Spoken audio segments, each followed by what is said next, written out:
hormone also affects aspects of the immune system. It's face rather than flee from a stressor. Deal with it directly. Alter your perception of the situation. Alter your perception of problems like pain and anxiety with techniques like self-hypnosis. Cope actively. Find some aspect of the problem, even death and dying, that you can do something about. Express rather than suppress emotion, and enhance social support. And in those 5 ways, it may be that feeling can lead to healing. I want to acknowledge with appreciation certainly the support we've gotten at Stanford over more than 3 decades of doing this research, funding from our National Institute of Health, National Cancer Institute, the National Institute of Aging, the National Institute of Mental Health, as well as the State of California Breast Cancer Research Program. This is our Center on Stress and Health. They're a wonderful group of people who help me bring the information to you that I have. I'm also very grateful to our patients who have given very generously of their time, energy, and emotion to help us understand more about how to help people with the stress of cancer and depression. This website, SCIM, Center for Integrative Medicine, .stanfordhospital.com, will give you information about our program in integrative medicine. Shakespeare said, "When we our betters see bearing our woes, we scarcely think our miseries our foes. The mind much sufferance doth o'erskip when grief hath mates and bearing fellowship." I've been delighted to be with you. Best wishes and thank you.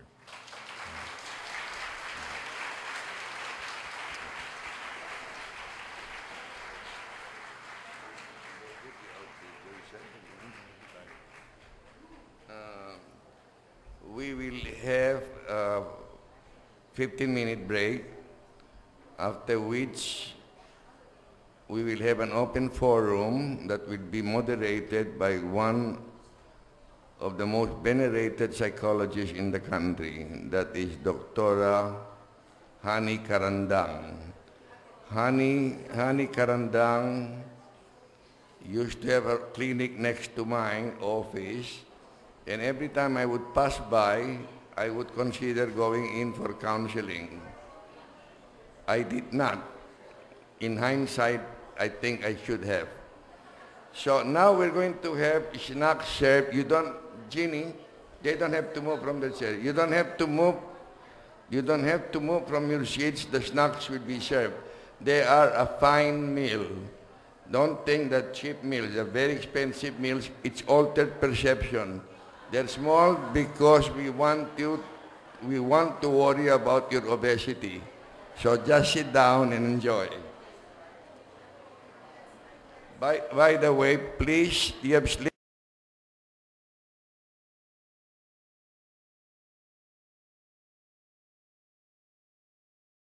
Okay, now that we have experienced Dr. Spiegel, I can see that we have a lot of questions. And that's important because it's our chance to ask him. He's one expert whom you can ask any question of. Okay, there are many questions here, so I think I'll start. I grouped them together. Some have been answered already, so I'm putting them here. Let me start with the 3 here that have to do with hypnosis.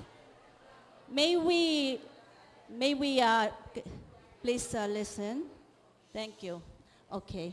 There are 3 questions that have to do with hypnosis. Maybe I'll start with them because they're all the same. Okay. One is, are you able to use hypnosis effectively with patients suffering from schizophrenia? Actually, schizophrenics as a group are not very hypnotizable. So by and large, no, hypnosis is not that useful a tool. I was doing a study that actually demonstrated this, and I had a research assistant who called me up and said, "There's one patient here that I'm not testing. You're going to have to do the hypnosis or it's not going to happen." And I said, "Why?" He said, "Well, he's a paranoid schizophrenic, and his core delusion is that his brother-in-law is controlling his mind with hypnosis, and so I'm not going to be the one to hypnotize him." So I introduced myself to the patient and explained the wonders of research and asked if he would be willing to let me try to hypnotize him. And he said, "Go right ahead, Doc. I've always wanted to know how that son of a bitch does it to me." You know? He wasn't at all hypnotizable. So unfortunately, no, there is not much of a place for it. Okay, got your answer. Is hypnosis an integral part of supportive expressive group therapy? Do you recommend this for peer cancer support groups? Should hypnosis be implemented before, during, or after the support group meeting? Interesting question. Yeah, we view it as one of the 7 major components of supportive expressive group therapy. We do the hypnosis usually at the end of the group. So the last few minutes, it's a kind of nice, soothing way to end the group, where we have people float, imagine themselves feeling physically comfortable the way we did, help them with pain, and then I'll use the screen technique that we use to have them picture one theme that came up in the group and what it means for them. So yes, we view it as an integral part. In groups that don't have leadership, however, that's a little more complicated, and I think you do need to have a trained psychotherapist who knows something about hypnosis to conduct it. So I think you have to have a skilled clinician to do it if you're going to use hypnosis in the group. Thank you. There's a kind of a technical question about self-hypnosis. What is the purpose of looking up before closing your eyes and before opening your eyes at the end? Well, my father, who's used hypnosis since World War II, had an observation that people who tended to go more easily into a hypnotic state seemed to be able to keep their eyes up while they were closing them. And patients who tended to look back down when they closed their eyes turned out to be less hypnotizable. He called that the eye roll measurement. And there is some evidence that your ability to keep looking up while you close your eyes is a sign that your brain is wired in such a way that you're more likely to be able to experience hypnosis. At the least, what it does is it sort of cuts you off from your ordinary scanning awareness. You know, as creatures, we're very visual creatures. We tend to protect ourselves by seeing rather than hearing or smelling. So it's a way of turning inward. There's an old Zen exercise called looking at the third eye, where you look upward and inward. And so I think it's a way of triggering a rapid turning inward and focusing inward. Okay, there are 3 questions about manic depressive, bipolar or bipolar. Is bipolar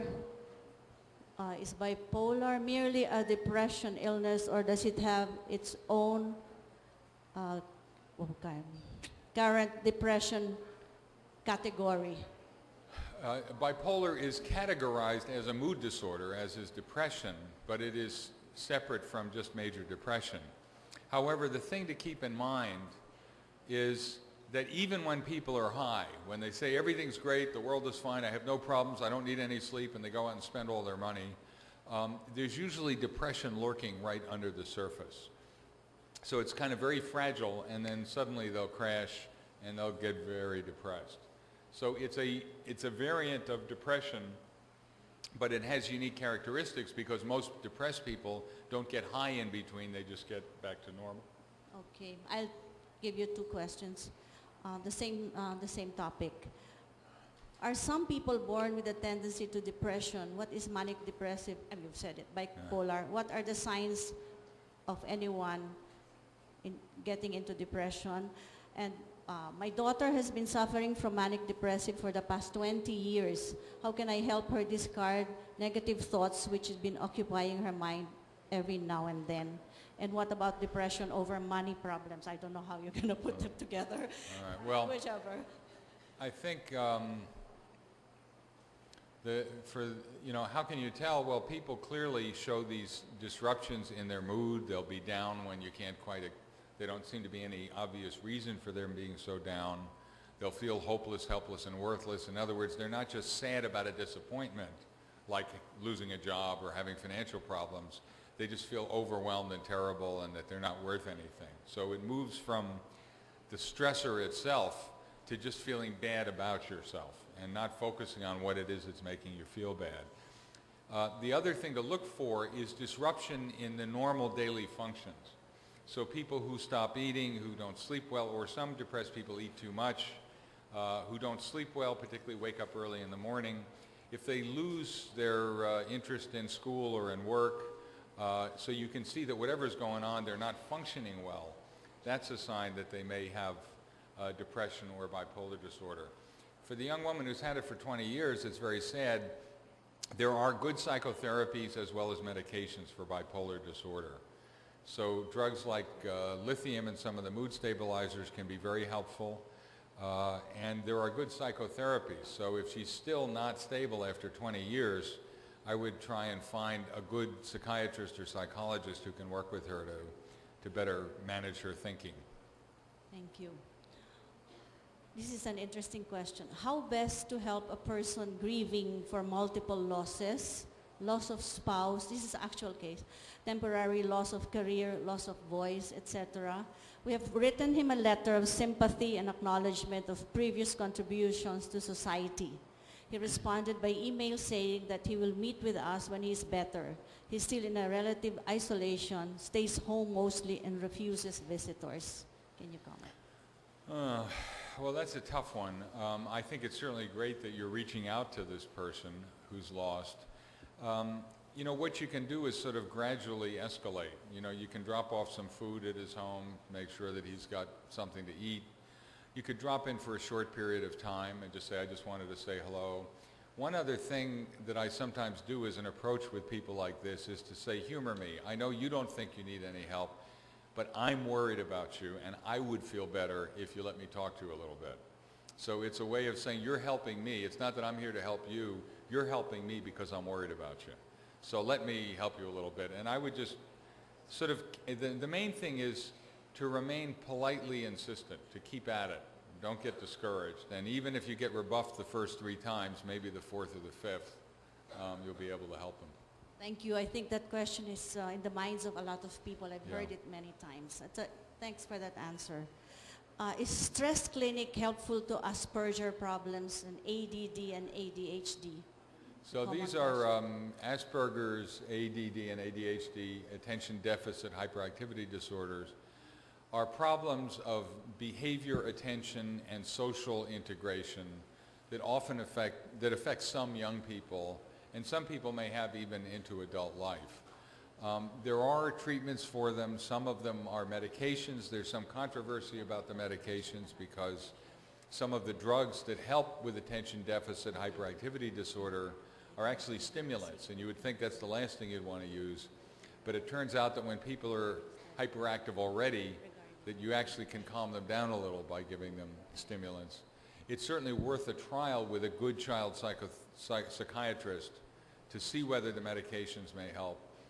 But then there are behavioral training programs as well to help people with attention deficit integrate better. And I think the other thing to keep in mind if you have children like this is don't forget the other kids. What tends to happen is that the one with the behavior disorder gets 90% of the attention, and the other kids resent that and miss something from you.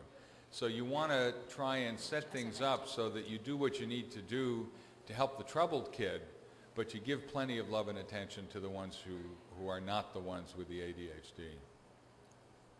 Okay, thank you.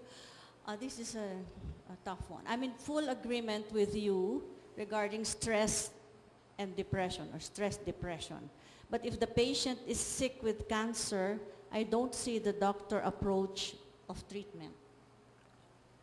What if the patient, isn't going to see a doctor for treatment? Is that it?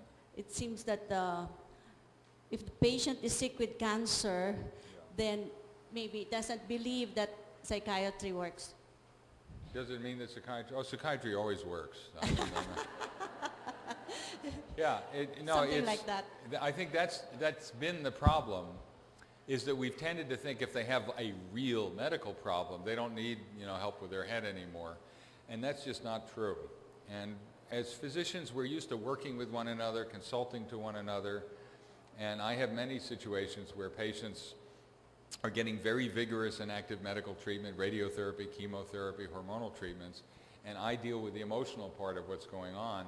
And that's standard practice, and that's the way it should be. So it isn't one or the other, it's both. It isn't one or the other. No. It always works. Yeah, always works. Okay. Yeah. Okay. Okay, this